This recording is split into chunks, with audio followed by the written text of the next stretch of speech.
Damien is a 19-year-old student from University of Bristol studying computer science. He comes from a normal working-class family. His parents send him money every month to cover for tuition and living costs, and whatever's left is just for him to spend. But nobody really taught him how to manage his money. It's not that his parents didn't care, they just never had that conversation. Money came in, parents set the insurance bills, house utility bills, and life moves on. So that was what Damien did as well. And when he goes out with friends, he always pays with contactless, where you just tap and move on. So he never really felt that money was leaking away from his bank account. By the second week of February, he notices that he's been spending a lot on food and socials. So he cut out going out with friends and started eating at home. And he promises himself that he'll be careful next month. The bank statements kept coming month after month, and he knows that he hasn't read those statements. And that was exactly the problem. Enough to make him feel uncomfortable, but wasn't enough to make him look at his bank account. So life just carries on. But there was this quiet noise in his head that wasn't going away. A Spotify charge, a bus pass auto-renewing, and application subscriptions that he never really used. These were small, but they were slowly leaking away his bank account. Now every time his phone rings, his heart drops for a split second. He checks, and only when he sees that it's a message from his friend, he feels relieved. He started tapping his card without even waiting for the receipt to come out, just hoping that everything will go through well. He knows that the money in the bank is still there, but the longer he takes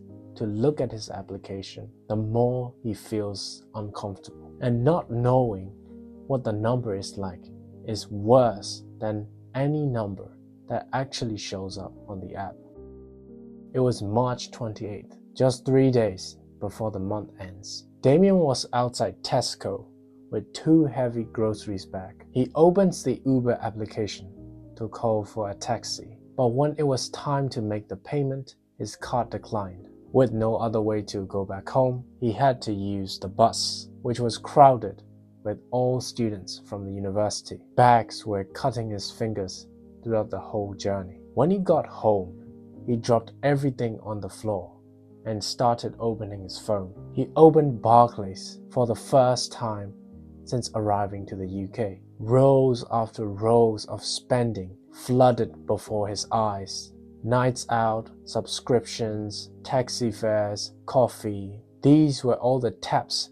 He never looked back. He scrolls to the final balance. The money was still there, even though it was low. He realizes that the card declining earlier must have been the error from the system. He exhaled a sigh of relief, and he stared at the ceiling, not devastated, but just tired. Tired of the noise, tired of the guessing, and tired of his heart dropping every time the phone buzzed. He doesn't want to feel that again. And suddenly, his friend Marcus came into his room, saw Damien staring at a wall of transactions, looking lost. "You alright?" "Yeah, just trying to figure out where it all went." Marcus glanced over. "Well then download Vero. It's not like your bank app. It actually makes budgeting feels like something you want to do. Almost like a game, you know?" Damien didn't ask any questions. He just downloaded it. And for the first time that evening, looking at his finances didn't feel like punishment. He didn't fix everything that night. He just finally looked clearly without the dread. And closing the app doesn't feel like a relief anymore. It felt like the start. Most people who avoided their finances aren't irresponsible. They're just scared of what they might find. But almost every time, it's never as bad as how it made us feel. Damien didn't fix everything that night. He just stopped running. And that one decision changed everything. Not his bank balance, but all those noises in his head. If you've been putting it off like Damien did, you don't really need a full financial plan. Not yet.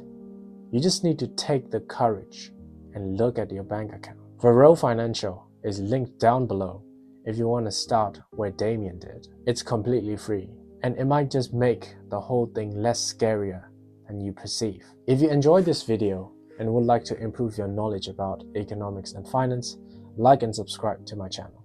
Thank you.